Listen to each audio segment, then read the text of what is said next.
Also, on the Fatboy Show, the International Monetary Fund has approved the immediate disbursement of $120 million to Uganda under its extended credit facility. We were all worried when the anti-homosexuality bill was passed by the Parliament of Uganda and assented to by the President of Uganda a few weeks ago. We thought that all our aid partners were going to withhold their funding, freeze their projects, or even impose sanctions. That's what the activists were begging for those people to do, which makes me wonder, for our activists, the LGBT activists, who want to put themselves out there like, oh, they're fighting for the people. Well, in spite of your gripes with the government, in calling for sanctions or in the withholding of economic aid, do you not realize that you're impacting the whole country? You're impacting people who may not even care about your lifestyle or your orientation, probably haven't even been following the discussion. All they're going to see is, well, if your wish had been granted, all they would have seen is that their lives are going to be negatively impacted economically. And I don't know that would be a good way of trying to curry favor with the population or engender more trust and more, acceptability. Because now they'd just be pointing at you and saying, you're enemies of the state. Here's what they will say. Not only are you corrupting the youth and recruiting children, and I'm not even saying that's what actually happens, but that's the claim, right? That's the allegation they like to make against the LGBT community. So now on top of that, the same politicians are going to say, oh, look, now they're also sabotaging our economy.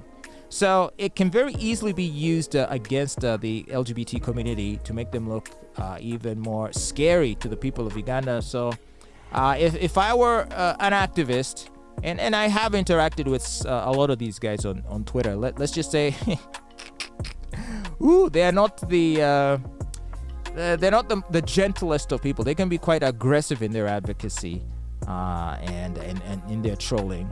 So you got to watch out. But I would say to them, the next time I interact with them, I would say to them, hey, change course. Find a different way of engaging the public. Do not call for sanctions. Instead, call for conversation, call for debate. Reach out to the moderates.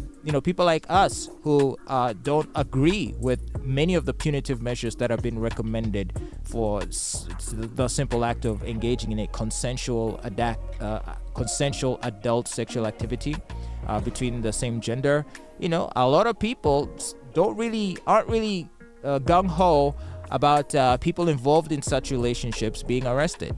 So talk to those people, encourage them to have a voice instead of doing what you've been doing for the last several weeks, which is to call us bigots because we are not like 100% on board with everything, pronouns included.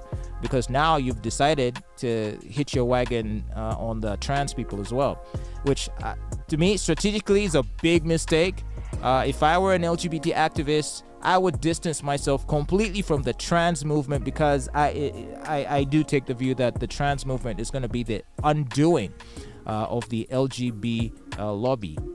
I almost said LGBT, but really you should take the T off and let the T people deal with their own issues, and then you, the L's and the G's, can do your own thing, right? The trans people have a whole different issue they're dealing with, and a lot of their issues stem from mental illness. And seeing as your issue is more just a matter of sexual preference, I would think it would serve you better to delineate yourselves from those who clearly are mentally not okay and more than anything need therapy rather than affirmation.